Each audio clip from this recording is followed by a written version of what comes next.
All right, made some progress on the machine here. So the display was flaking out on me, and sort of when I wiggled it a certain particular way, it worked, and I couldn't quite figure that out. I cleaned all the contacts, and that didn't really solve it. I was a little worried. This board is pretty old, and the vias aren't real reliable back in those days, but I found the issue, and let me show you a photograph here. There was a cold solder joint, and so if I got it to bend right, it would make contact, but looks like originally it didn't have good solder on that one pin, so I resoldered that, and now the display is working.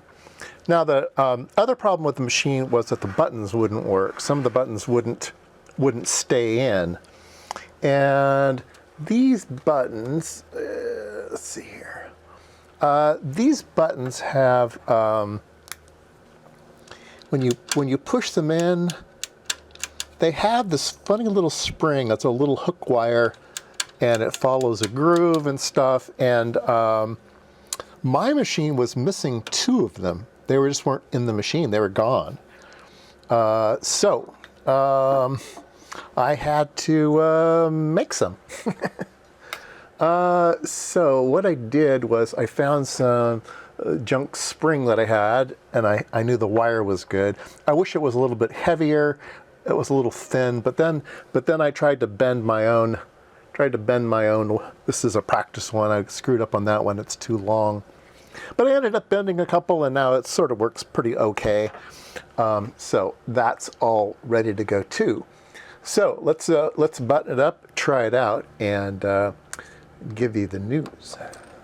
And let's turn it on. Get you a good ringside seat here. All right, there you go. We can see the voltage set and the voltage read. So I have it at 16 volts. It's measuring 15.9.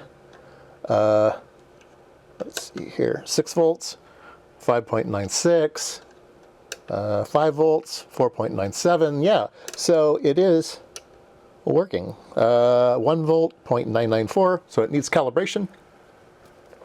But it seems to be working, and plus volts and minus volts. Yeah, we got a minus sign. Looks pretty good, looks pretty good. I took a picture of this and sent it to my friend who we used to work at HP together. And he goes, oh, yeah. He says, I hated those things. He says their division rounded them all up and threw them in the trash can. Yeah, these things, it's a 3-digit display. I mean, and they're just awful to work with. Anyway, it's looking good. I'll continue to make sure it all is calibrated. I need to learn how to calibrate it. I'll get the service manual out, and we'll figure that out.